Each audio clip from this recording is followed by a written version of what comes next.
Hai guys, bertemu lagi dengan kami dari kelompok 9 dengan anggota Titi Holifatul Hikmah, Isnaini Kurota Ayuni, dan Haris Mustafa dalam mata kuliah relasi gender yang akan membahas tentang pelecehan seksual. Apa sih pelecehan seksual itu? Apa aja yang bisa dikatakan sebagai pelecehan seksual? Kemudian, apakah ada pelecehan seksual kepada seorang pria? Kita bahas di sini. Yang pertama, pelecehan. Pelecehan adalah suatu pola perilaku menyerang yang tampak bertujuan tidak baik terhadap orang yang menjadi sasarannya. Sedangkan pelecehan seksual adalah segala macam bentuk perilaku yang berkonotasi seksual yang dilakukan secara sepihak dan tidak dikehendaki oleh korbannya. Bentuknya dapat berupa ucapan, tulisan, simbol, isyarat, dan tindakan yang berkonotasi seksual. Komentar dan lelucon tentang tubuh seseorang juga merupakan bagian dari pelecehan seksual loh. Memberikan siulan pada orang lain di tempat umum, ajakan berhubungan intim, menyebarkan rumor tentang aktivitas seksual orang lain, sentuhan seksual, menampilkan gambar, video, cerita, benda seksual pada orang lain, merupakan tindakan dari pelecehan seksual. Mendengar kata pelecehan erat kaitannya dengan seorang perempuan. Seperti pada video tersebut, terlihat bahwa seorang wanita digoda saat ia menggunakan baju terbuka. Seseorang yang melihat lekuk tubuh seorang wanita, apalagi pakaiannya minim dan hanya menutup bagian intim, pasti membuat penasaran mata laki-laki.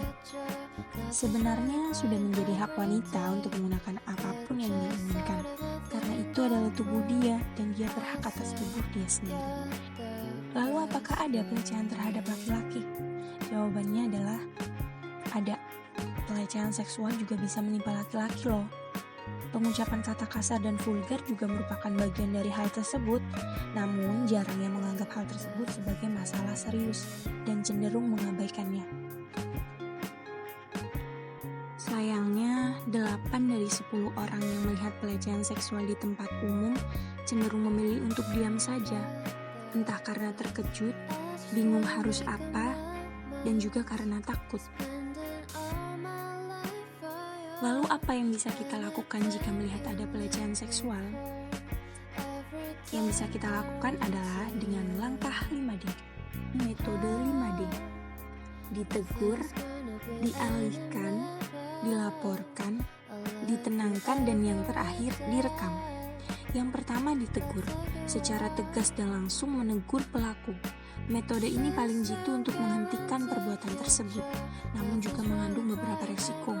Selain harus memiliki keberanian lebih, kita juga harus memastikan situasi aman.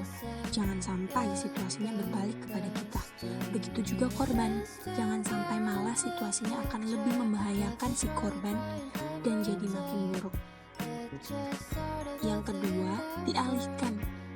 Mengalihkan perhatian si korban dan pelaku agar pelecehan yang sedang dilakukan berhenti. Ciptakan gangguan dengan mengajak ngobrol, menanyakan alamat, sok kenal pada situasi seperti ini sangat boleh dilakukan. Yang ketiga, dilaporkan. Melaporkan kepada petugas keamanan dan siapa saja yang berpotensi mampu membantu. Nah, itu dia sekilas penjabaran tentang apa itu pelecehan seksual dan apa yang harus kita lakukan jika melihatnya. Berikut adalah beberapa ilustrasi tentang bentuk-bentuk dari pelecehan seksual. Gambar tersebut merupakan bentuk pelecehan laki-laki terhadap laki-laki. Gambar berikutnya merupakan bagian dari catcalling, di mana catcalling tersebut juga masuk ke dalam kategori dari kekerasan seksual. Gambar selanjutnya adalah ilustrasi tentang pelecehan seksual yang dilakukan oleh perempuan terhadap laki-laki. Bentuknya bisa berupa verbal dan non-verbal. Hentikan pelecehan seksual, bungkam, dan lekas suarakan.